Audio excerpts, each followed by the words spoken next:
everybody talks about what is the one thing that you lost along the way. And anybody who knows me, you know, I go around a lot now and I talk about, you know, people getting their first breaks, and I do a lot of screenwriting teaching, and I do a lot of talking and screenwriting around the country. And everybody who hears me is familiar with the phrase, you gotta kill the black puppy. It came from, that phrase came from Runaway.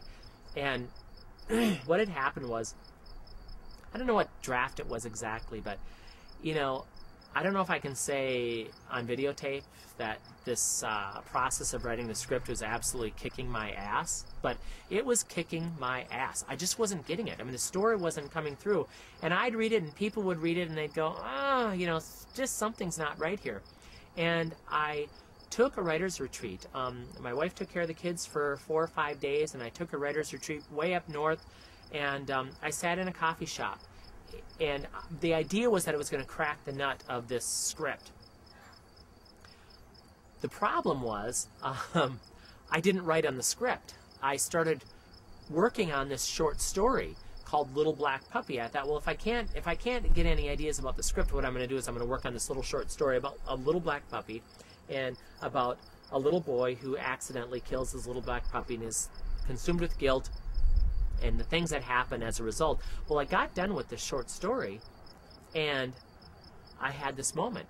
I had just typed the end when I realized, oh my God, this is my backstory. This is my script. This is the whole thing. And so the next draft of the script had this whole subplot, had this whole, the love story really wasn't as much Carly as it was this kind of love story of what happened with Michael as a little boy and this black puppy and the black puppy's death and how it fits into the whole horror of what happens in the present. And, you know, I loved it. And in fact, it's one of the things that when people read the script, and of course when they bought the script, people pointed to the ambiance, the vibrations that the little black puppy subplot brought to the whole story, and they loved it. Unfortunately, you know, about 3 weeks into pre-production, Al Klingenstein, who I've talked about, David Viola, who's the other producer on the project, they sat me down in their office one Saturday evening as we had gotten done working on more revisions, and they said, you know, Bill, the script is great, but we need to talk to you about something. And the something that we need to talk to you about is the little black puppy.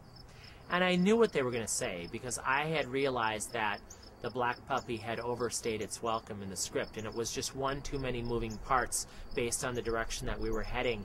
And, you know, God bless them, they said to me, you know, you can keep it. We will keep the little black puppy in if you are tied to it, and then we'll see what happens in the editing process. But I knew what that meant. I mean, I knew that it meant that that I had to kill the black puppy. So I said to them, give me 2 hours. And I walked out of their office, which was on 7th Avenue and 57th Street. So if you know where that is, it's about 10 blocks north of Times Square.